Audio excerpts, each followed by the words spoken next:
네, 여러분 안녕하십니까. 역사 스토리텔러 썬킴 인사드리겠습니다. 명종이 윤원형 날리려고 자기 와이프의 외삼촌인 이량을 팍팍팍 키워줬다라고 했죠. 그런데 윤원형 날리라고 키워준 이량이 점점점 감투를 쓰다 보니까 눈에 뵈는 게 없어요. 지 또 세력을 만드는 거야. 그리고 선을 넘어버려요. 왕비 심씨의 오빠 심의겸이라고 있는데, 심의겸, 이제 썬킴의 한국사 완전정복에 쭉 나오는 주인공이에요. 이 심의겸이 너무 똑똑해가지고 위협을 느낀 거지, 이량이. 내가 이량이 보기엔 자기 외조카잖아요, 심의겸. 아무리 내 외조카지만 심의겸 저 인간, 저 자식, 저 녀석 아무리 봐도 내 권력 가도에 걸림돌이 될 것 같아. 제거하자, 날리자, 모함을 하자. 하려다가 이 소리가 왕비 귀에 들어가요. 심의겸의 여동생 현직 국왕의 와이프한테. 가만히 있겠나? 가만히 안 있죠. 자기 남편 왕한테 얘기를 한 거예요. 저기 이량이, 우리 외삼촌이 선을 넘고 있네 여보? 이런 식으로. 명종이 아무리 그 핫바지 바지 사장이라고 하더라도 왕이에요. 어차피 지금 이량 선 넘고 있네 하다가 진짜 선 넘은 거잖아요. 그래가지고 신하들에게 또 몰래 얘기합니다. 자기 아버지 명종인과 그 엄마 문정왕후가 했던 그대로 밀지 같은 거 몰래 쪽지 보내가지고 내 뜻은 이렇다. 이량을 탄핵하라. 왕의 명령을 받았으니까 신하들은 당연히 전하! 이량이 선을 넘었습니다. 탄핵하고 벌 주소서! 라는 말을 하자마자 탄핵을 하고 유배를 보내버려요. 원래 명종의 목적이었던 윤원형을 날리진 못합니다. 벌써 작년이네요. 지난주에 말씀드린 것 같이 윤원형은 스스로 목숨을 끊습니다. 자기가 사랑했던 정난정이 독약을 원샷 먹고 죽은 후에 5일 후에 자기도 따라가죠. 난정아! 하면서.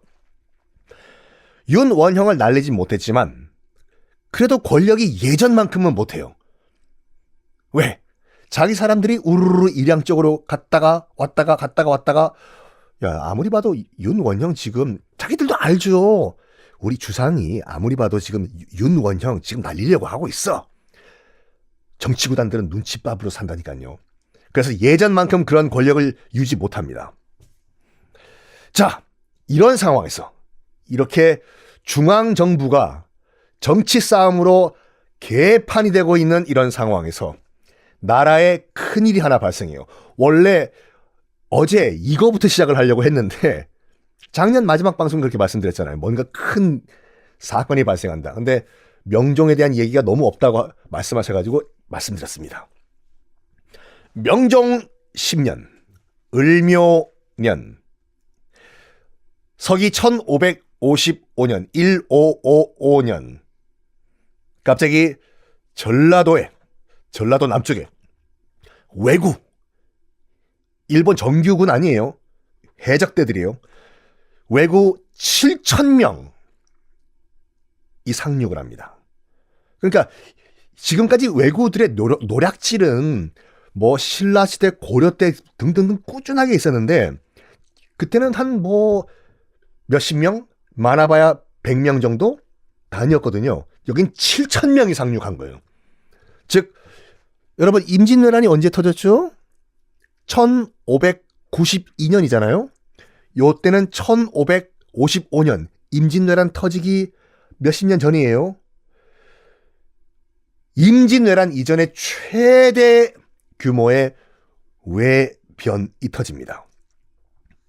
37년 뒤에 터지는 임진왜란. 물론 지금 여기 을묘 외변이라고 하거든요. 37년 뒤에 터지는 임진왜란과는 비교도 안 되겠지만 하여간 7,000명 이상의 대군이 지금 전라도 남쪽에 상륙을 합니다. 왜 그러면 7,000명이 거면 10,000명, 20,000명도 올 수 있는데 왜 7,000명밖에 안 했습니까? 왜냐? 요때 1555년은 아직 일본은요 전국 시대라고 해가지고 일본 열도 전체가 다 내전에 빠져 있던 상태였어요. 무려 100년 동안 내전. 아시다시피 뭐 일본사 좀 관심 있으신 분들은 이 100년 동안의 일본 내전을 도요토미 히데요시란 놈이 끝내버리고 일본을 다시 통일한 다음에 친 게 임진왜란이지 않습니까? 지금 현재는 아직까지 계속 일본이 내전 중이에요. 저거들끼리 싸우는 중이에요. 그래서 대규모 조선 침공이 불가능한 상태예요. 그래가지고 한 7,000명 정도가 넘어왔어요, 지금요. 당시 조선의 외교 전략은 어떤 전략이었냐면 일단 워우 야 하지마 달래주자 정책이었어요. 북쪽으로는 여진족, 남쪽으로는 외인들 달래주자. 댐비면은 조금 떡 하나 더 주고, 이 떡 하나 먹고 다음번에 좀 그냥 조용히 좀 지내자. 오지 마. 또 오면은 떡 2개 더 주고, 좀 조용히 좀 살자야. 이런 식이었어요. 그리고 또 명나라와는 4대 관계가 딱 이게 정착이 돼가지고, 그 말은 무슨 말이냐면은 한 100년 동안 전쟁이 없는 평화의 시대였거든요. 요때가. 여진족 쳐들어오려고 하면은 떡 하나 줘서 그만하자. 왜구들이 쳐들어오려고 하면은 떡 2개 줘가지고 야 올지 마. 명나라한테는 일단 4대 관계, 형 아우 관계가 됐기 때문에 전쟁이 일어날 일은 없죠. 평화의 시대. 그 말은 that equal 무슨 말이냐면 조선의 군사력은 점점점 약해졌다는 말이어서 전쟁이 없으니까 어이 너 창 쓸 줄 아냐? 창? 난 잡아보지도 못했어. 조선의 군사력은 점점 약해지던 그런 상황이었습니다. 그리고 이 명종 직전에 명종 아빠 중종 때는요 하도 이제 왜구들이 조금 건너서 와서 이제 시비를 거니까 아예 일본과의 교류를 끊어버려요. 오지 말라고. 오지 마. 야 우리는 일본과 무역 안 해도 좋으니까 넘어오지 마. 국교 단절 해버려. 여러분 왜구들은요 주로 어디서 건너오는 일본인들이냐면 후쿠오카? 라면 맛있죠. 도쿄? 오사카가 아니라 거의 대부분 100% 대마도에서 건너오는 일본인들을 왜구라고 불렀습니다. 저희 세종편 할 때도 말씀드렸잖아요. 세종대왕이 그 왜구 소탕하러 대마도 간 거. 중종, 명종 아빠죠. 중종 때 하도 이제 왜구들이 대마도에서 건너와가지고 난리를 피니까 야! 됐다! 너희들이랑 거래 안 해! 오지 마! 교리 끊어버렸잖아요. 대마도는 먹고 살 방법이 없어요. 여러분 아시다시피 대마도는요 일본 본토보다 부산이랑 더 가까워요. 지금도 해운대 고층 건물 있지 않습니까?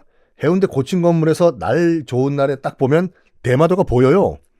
저번에 한번 말씀드렸을걸요. 해운대에 가면 장산이라는 산이 있거든요.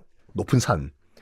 여기 가면은 일본 휴대전화 전파가 잡혀요. 저번에 한번 우리나라 뉴스에 한번 난 적이 있는데 일본을 가본 적이 없던 사람이 로밍 요금이 왕창 나온 거예요, 이게. 왜? 난 일본 간 일도 없는데? 했더니 해운대에서 일본 텔레콤 전파가 잡힌 거지. 로밍이 돼버린 거예요. 자동 로밍. 그리고 실제로 대마도에서 부산 쪽으로 바라보는 해변에 가면은 부산 SK텔레콤이 잡혀요. 국내 통화가 됩니다. 일본 본토에서는 대마도가 멀어요. 그래서 일본 관점에서는 대마도가 굉장히 외딴 섬이에요. 결국 그 말은 뭐냐면 대마도는 부산과 조선과 거래를 안 하면 굶어 죽는 땅이거든요.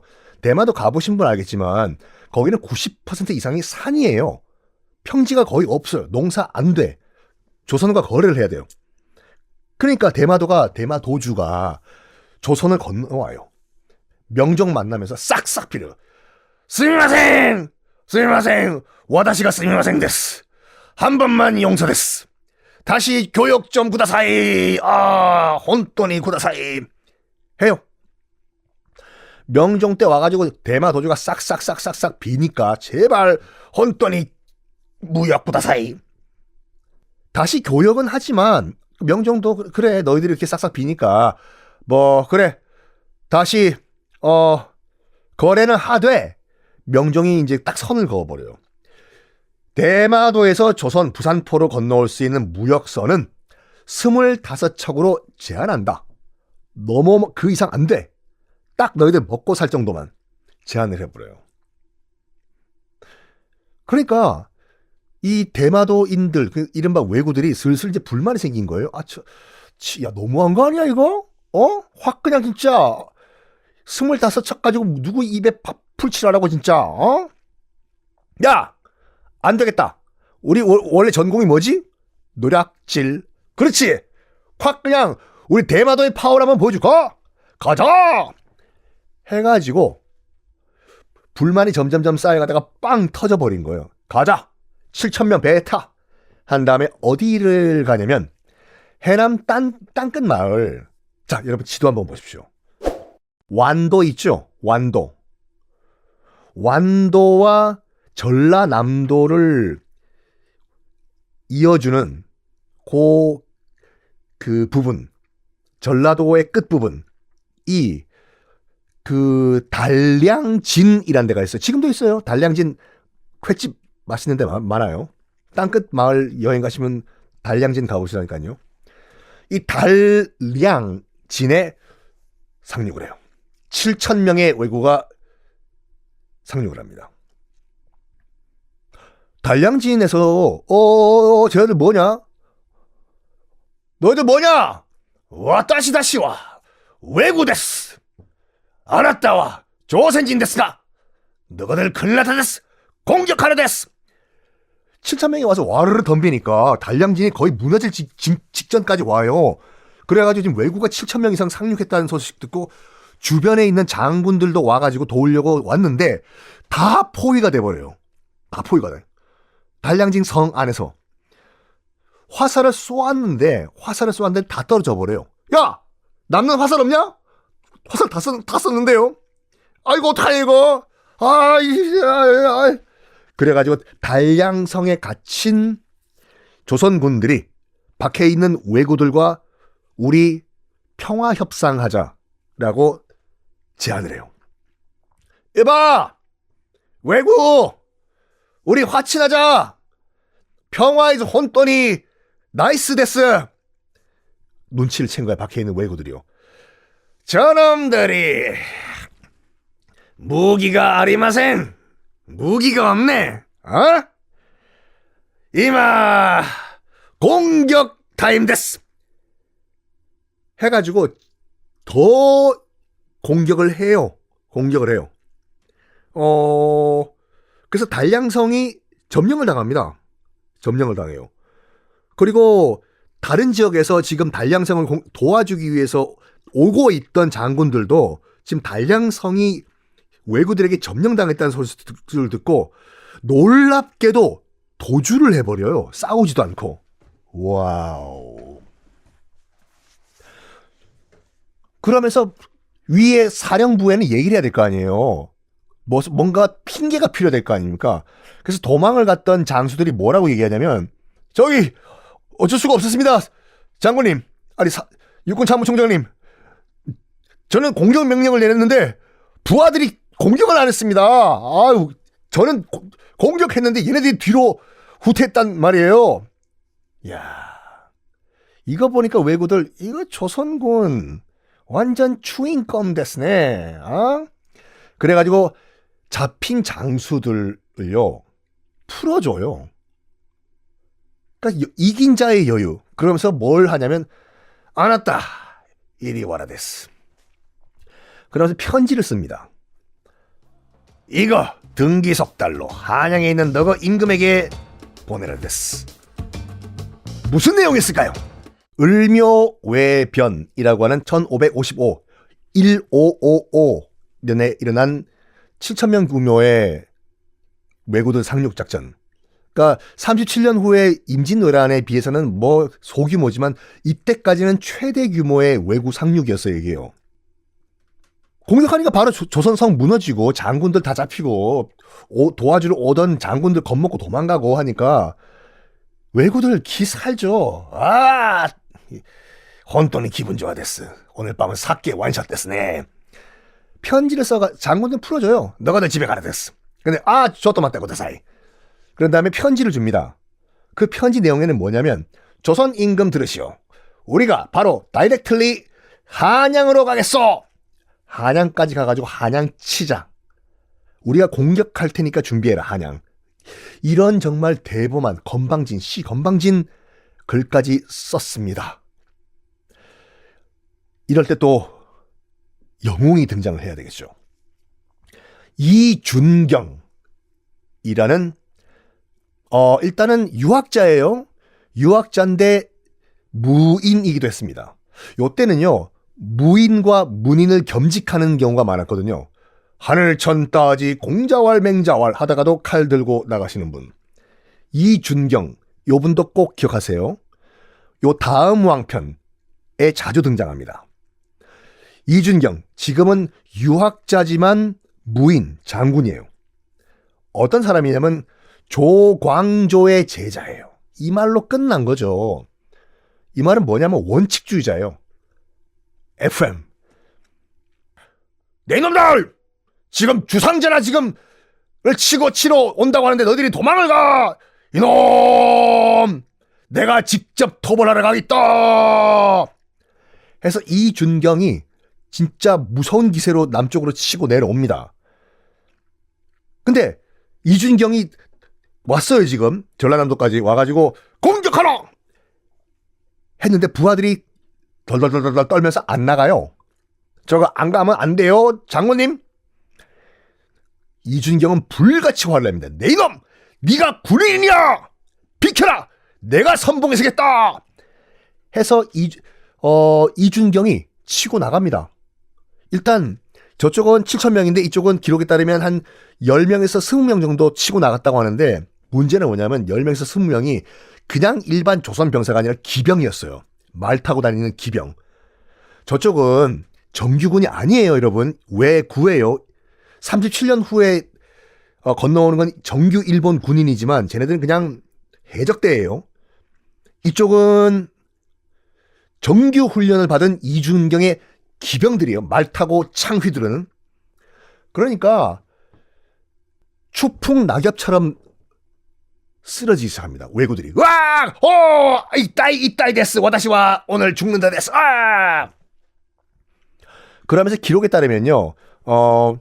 100명 이상의 왜구들의 수급, 그러니까 목을 잘랐다라고 하는데 그 몇 명 죽였는지 기록하려고 요렇게 보시면 돼요. 여러분 그 전쟁 보면은 수급이라고 해서 적의 목 수를 얼만큼 뭐 가져왔다라고 나와 있잖아요. 그만큼 죽였다는 얘기가 아니에요. 뭐냐면 더 죽었어요. 그러니까 목을 자를 때 이건 끔찍한 얘기지만 한 번만 얘기할게요. 목이 쉽게 안 잘려요. 목이 쉽게 안 잘려. 그리고 그때 그 기록용으로 목을 자를 때는요. 일반 병사들 목 안 잘라요. 대장급, 지도자급, 랭킹 높은 그 지도자급의 목을 쳐요. 그리고 시간도 정해져 있어요. 언제까지 수급 가져와라. 그 말은 뭐냐면 지금 100명의 수급을 가져왔다는 것은 일반 병사는 더 죽었다는 얘기고 사상자, 부상자까지 포함을 했으면 한 1000명 이상의 사상자가 난 거예요. 지금 한 20명의 기병으로. 와. 그러다 보니까 왜구들도 깜짝 놀랐겠죠. 야, 우리가 지금까지 싸우던 조선군이 아니다 됐어. 도망가자. 도주를 합니다. 이준경의 기에 눌려가지고. 그런데도 신나게 도주를 했다고 해요. 왜냐면 이미 다 약탈 끝났거든요. 요게 정말 원통한 일이에요. 왜냐면 중앙에서 지금 지원병이 내려오고 지원 장수도 내려왔잖아요. 전라도에. 성 밖으로 안 나가요. 성 밖에서는 약탈이 자행되고 있는데 왜구들에. 왜냐? 기다려. 문 안 열어줘. 성문. 쟤네들 어차피 목적이 약탈이기 때문에 약탈 다 끝나면 갈 거야 일본으로. 기다려, 문 열지 마. 이래가지고 수많은 조선 백성들이 많이 목숨을 잃었습니다. 이런 멍청한 무능한 조선의 장군들 때문에. 요 을묘 외변 이후에요, 일본은 자신감이 붙습니다. 뭐냐? 조선 가서 싸워보니까 별거 아니네. 지금까지 우리가 괜히 겁먹었네. 어이구 무서워가 된 거예요. 이게 분위기가 37년 이후까지 이어져가지고 임진왜란까지 이어집니다. 그런 가운데 일본 내전, 전국시대가 마감되고 도요토미 히데요시가 전국을 통일하죠.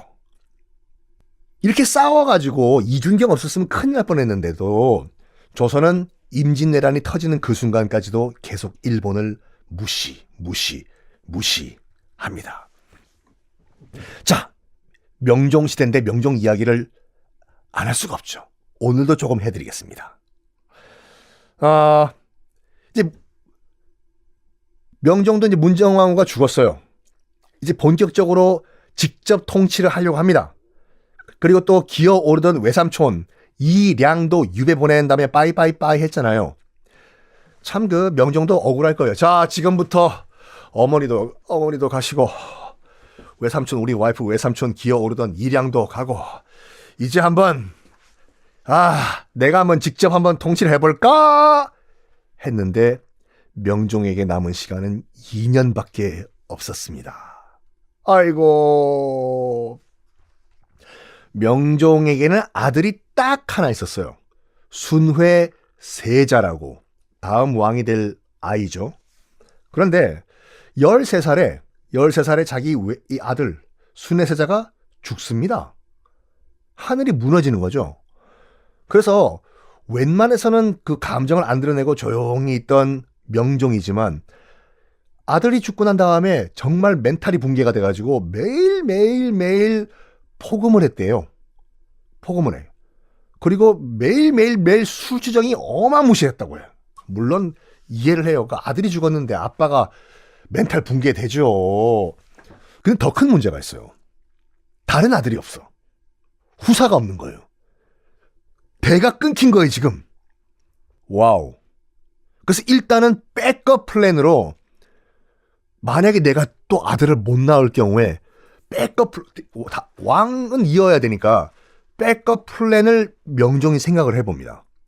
그래가지고 야, 족보 갖고 와라. 족보. 네, 전하. 보자. 백업 플랜으로 우리 아빠 다음 편에 이어가겠습니다.